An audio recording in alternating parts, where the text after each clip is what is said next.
This is making compost at Unatai off the west coast of South Island in a remote area. So I've got two bins, and this bin here is maybe 6 months to 2 years, some of it.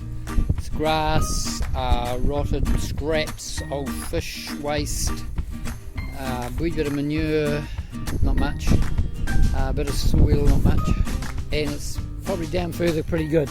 I'm turning it into a new area, the bin beside it, just been rebuilding it, and that's just the scraps I put in, and then there's old grass and weeds, and below that there's some of the straw on the top here, and then there's some of this manure, cow manure, which we've just collected today from the cows. We have a couple of cows here, so I'm just relayering it into the next bin.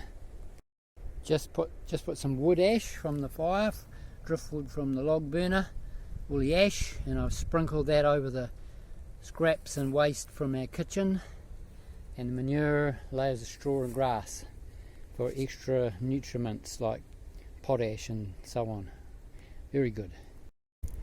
So now we're into the old compost. It's starting to break down from the, hasn't been turned yet, but it's still beautiful humus forming there, and I've turned it, some of it into here, just put a layer of weeds that I've cleared from the garden, the little garden over here, and they're about a week old, these actually, but they're more or less greens. And I'm about to put the cow manure into it for the next layer. So we're continuing to dig out of the first bin, it's been there for a while, and spread it, partly rotted compost, to the second bin. Here's some more weeds I'm about to spread over, and then I'll put another layer of cow manure, and then some little bit of wood ash, and then I'll put some fresh grass, hopefully. Really good. So I'm just spreading up, digging that first bin out and putting it in the second bin to finish its composting process. Oops. And then I'll get a bit of manure, cow manure, fresh cow manure. Look at this.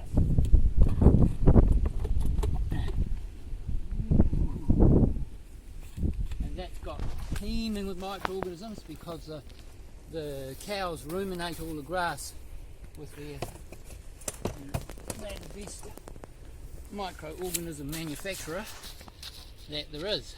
And then the next thing I'll put a wee bit of wood ash, sprinkle a bit because we've got it. You use whatever God provides around you as long as it's carbon and green, fresh greens, and something to activate the microorganisms, in this case cow manure, but you could use good fertile soil or some old compost like this, and away you go. Some fresh greens that we've pulled up from the grass around here, and making a layer of fresh green. The green is like teeming with, makes nitrogen, so that's really good for the compost. Then we put another layer of the turned compost over it.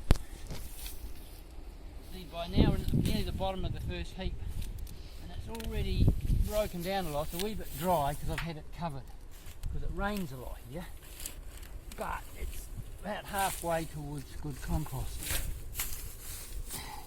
There you go.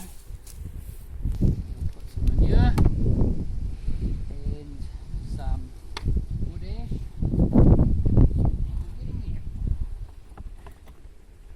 Look at that.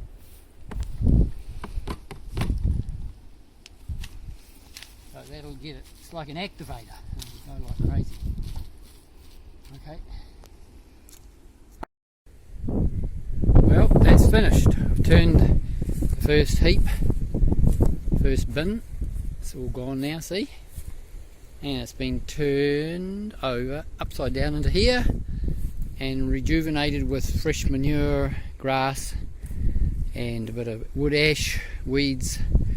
So in another few months that'll be beautiful compost for our little garden. And so far we've only got a wee bit of silver beet growing here. We did have a crop earlier, that's the kale, the remains of it, planted months ago, and it's been rejuvenated, covered so that the birds don't eat it. So here we are, inside garden.